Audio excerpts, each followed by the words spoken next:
Hello, you guys. Today, I would like the title of this short table talk to be It's Not the End of the World. Let me take a deep breath, okay? A lot of us are going through relationship problems, right? And though I may not currently be going through independence, right? I've been there. And so I'd like to talk about that for a second. I'd like to talk about the losses, right? And how sometimes we feel like the losses have no meaning, have no purpose. But they have just as much purpose as the wins. A lot of times, I focus, right? As a human, I focus on the bad things more than I focus on the good things. And the other day I was talking to my big cousin, and as we was talking, the story of Job was put into my heart. And I thought about the story of Job because he lost everything. And for those of you that aren't really familiar with the story, Job was a just man, and he had all of these things going on. He loved God. He gave faithfully. He gave everything that belonged to God according to the bodies that was in the home. So if Job had all of these children, he was giving offerings per child he had unto God. And then the enemy was walking to and fro one day, seeking whom he may devour, right? And the enemy went before God and he was like, there is no one on this earth that is just, right? And God asked, well, have you tried my servant Job? Now, Job, I can just imagine that he's living his best life. He's loving on God still. He's praying. He has everything that he needs and more. He's given to the people as he gets whatever he gets from God, because he understands that it's not his, it's God's. So I'm not gonna covet and hoard what God has given me. I'm gonna give it to whomever needs it, right? And so I could just imagine that Job had this heart of just gratefulness and thankfulness for all that God had done for his life, for all of the many blessings on his life, for all of the things that God has blessed him with, even though they was materialistic things, monetary things, right? And God is having this conversation with the enemy, and Job, right, is just living his life like nothing is wrong. He doesn't know the plot on his things. He doesn't know the plot on his territory, right? He doesn't know God is bragging on him. And so as things begin to progress, eventually, right, Job began to lose things, right? And a lot of times we as people, we don't want to lose things. We don't want to lose things because losing things means that we've done something wrong in our human mind, right? And so Job lost his children, right? He lost his children one by one. They just began multiple at a time. They just began to just fall off the face of the earth. And I just first off want to sit there for a second. Someone that is listening has lost a loved one, someone so dear to their hearts. Someone that you don't feel God could ever replace, right? And you may think, right, that God hates you, that God intentionally tried to break you. But keep on listening to the story, okay? After Job lost his children, right, he mourned and he mourned and he mourned and he mourned. He lost his livestock. So that means back in the day, the livestock assisted you. And I believe that it happened first. I believe that he lost his livestock first and then he lost his children, right? And as he lost his livestock, right, this is what helped him to get by. So now this is money. So this is finances. So in our everyday world right now that we're living in, this will be our jobs. COVID-19 stripped a lot of people of their jobs, of their livelihood, right? Of being able to pay their bills, of being able to pay their lights, their water, their gas, their rent, their car notes, their insurance, right? COVID-19 has stripped a lot of people, and those people that are sitting in on the bed, on their dying bed, on their dead bed, or even in their on their sick bed, right? They're no longer able to take care of the things that they once was able to take care of because they are ill, right? And so with that being said, when you strip someone of their livelihood, if they trust in their livelihood, they're gonna break. If they trust in their livelihood, they'll feel like nothing else could go wrong. But now, if you trust in God, like Job trusted in God, nothing can tell you that God is not a provider, right?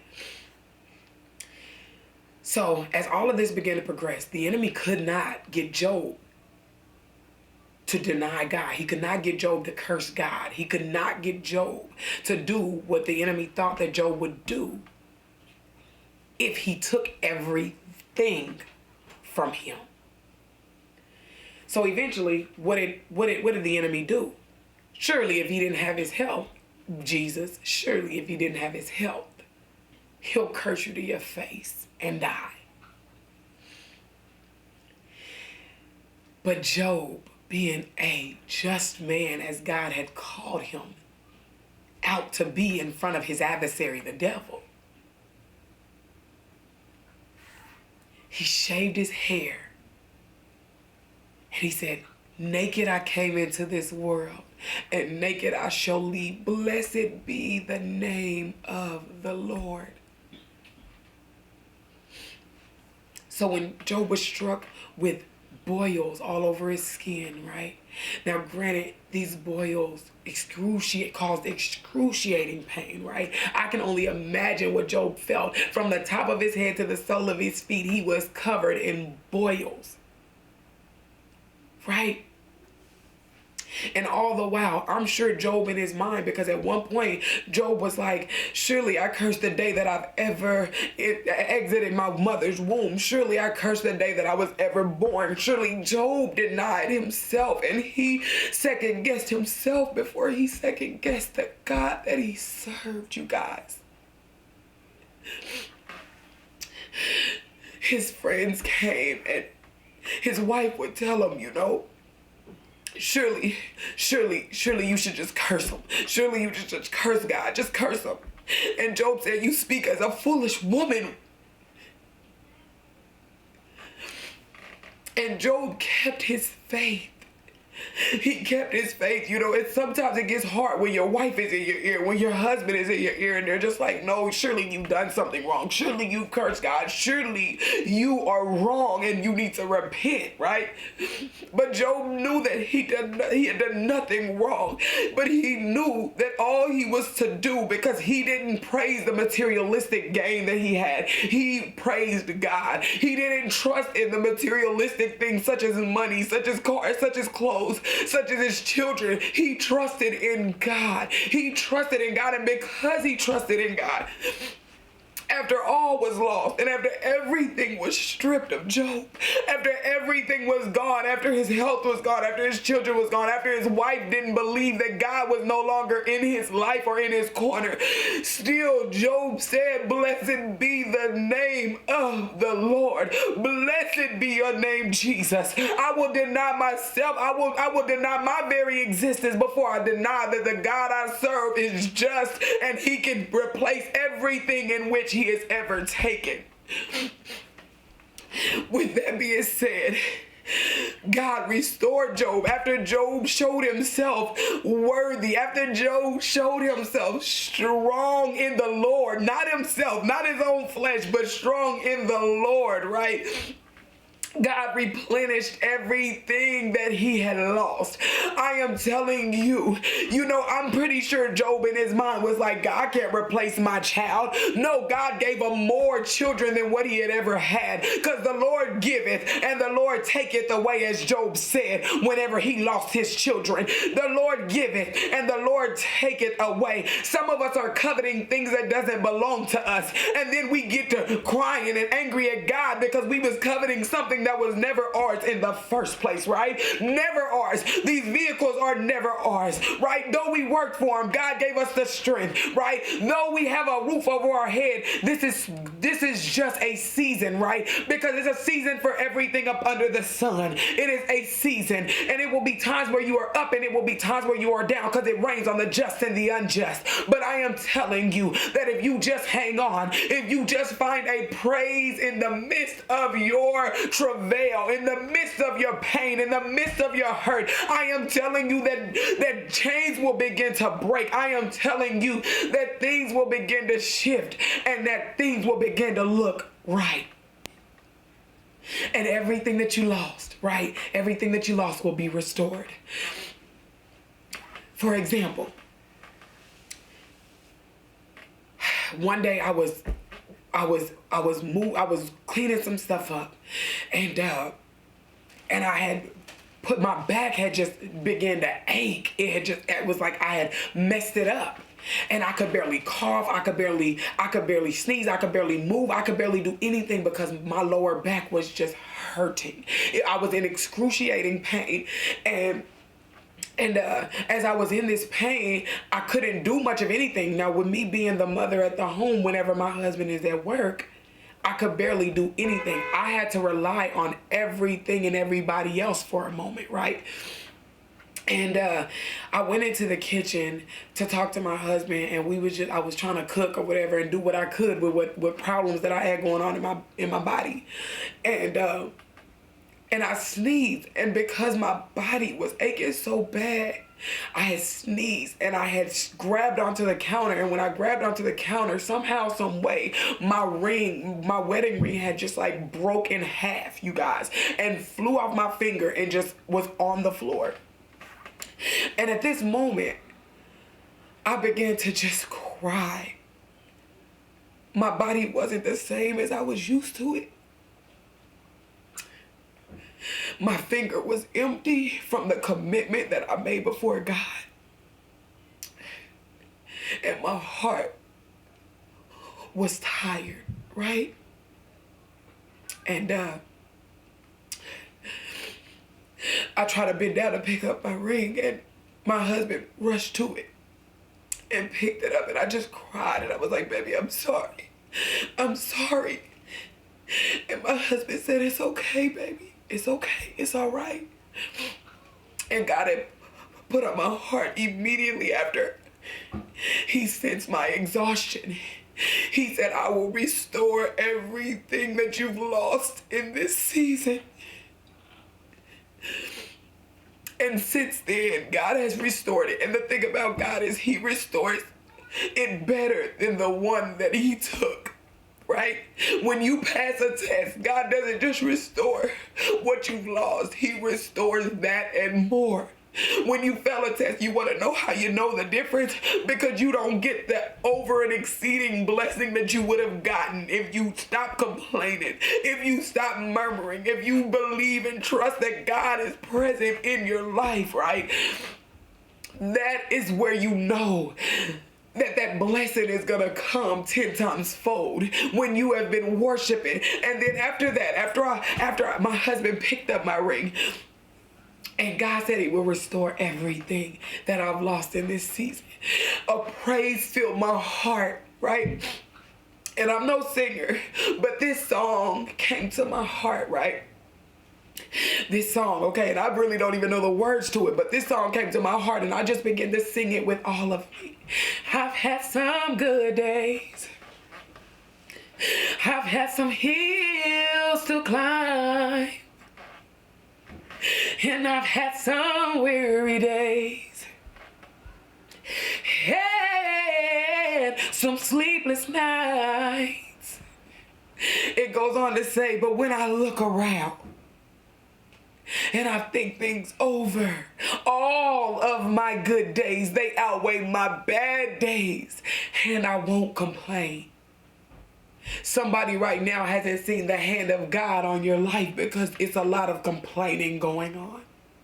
Someone out there right now hasn't seen the hand of God revealed in their life because they're crying over the losses and not praising the God in which can replace the losses that they've taken.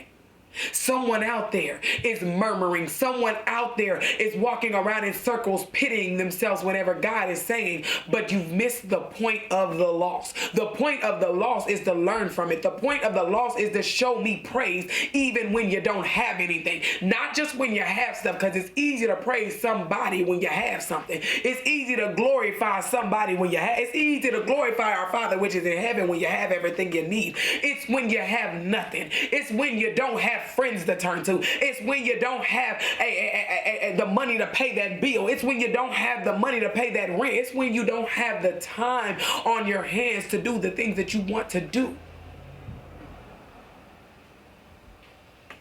That God is like, I want your praise. I want your worship. I want the song in your heart because it's always something there. It's whether I choose to sing it. Now, granted, I didn't write that song, of course, but it is a song that ministers to my spirit each and every time I hear it. Each and every time when everything is down and everything is broken and everything is being tormented in my life, right? It's like God gives me a praise. And when he gives you that praise, don't try to hush it up. Don't try to put a cap over that light.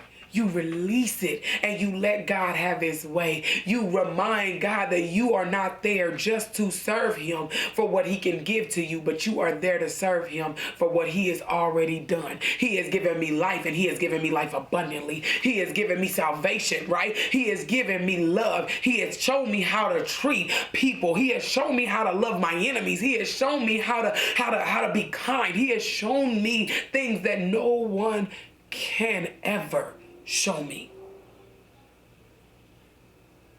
And when you got a praise like that, who can be unthankful? Who can worry about what happened yesterday that tried to break us whenever you're worried about praising a God that is steadily making us? It's impossible. It is impossible. Find a praise in your heart, wherever it's at. If it's just a simple song, if it's just a simple, God, I woke up this morning. I don't feel the pain that I felt yesterday. I don't feel the brokenness that I felt yesterday. I feel at peace today. I feel good in my spirit. I feel motivated to do more around my community. I feel motivated to get things done. I feel motivated to love on somebody today, right? Because you gave me that love. So now I feel motivated to go give it to somebody else. The most amazing people that will make your day is happy people. Miserable people can't make your day. They break your day most of the time. They put you in the same boat, in the same place that they're at because they can't accept the fact that they should be there alone, right? Misery, in my opinion, should not have company unless they're bringing joy and peace, right? I'm not going to bring misery to misery. We need to bring joy. We need to bring peace. Whatever God has given us in this season that someone else is lacking, it is to be a blessing. It is to bless somebody else with our triumph. It is to bless somebody else with our testimony. It is to say, hey, I lost a lot in that season. Hey, I was broken in that season. Hey, I remember how it felt, right? To lose everything, to sit there and wonder if God is for me or against me right now, right? I remember what it's like. But hey, what I did was I blessed the name of the Lord. And I'm sure if Job was sitting right with us, he would say, hey, bless the name of the Lord. Hey, bless the name of the Lord. Hey, bless the name of the Lord. If you don't do nothing else, hey, bless the name of the Lord. It's not over until God says so. May God bless you. I want to say thank you to Crystal for her commitment. I want to say thank you to all of our viewers, to all of the people that are sharing this. I want to say thank you to all of the people that are showing love. I want to say thank you to all of those that are hanging in there, right? Because some of us are broken right now, in broken states. But I thank you for sticking it out, because you could have took the easier way out, right? And just suicidal, just took your life, right? But you are still here with us, and for that, we are thankful. For that, we want to say we are grateful to see you, and we plan to see you in the future. May God bless you, and I hope that that what is revealed in this season is bigger than all that you went through. In Jesus' name.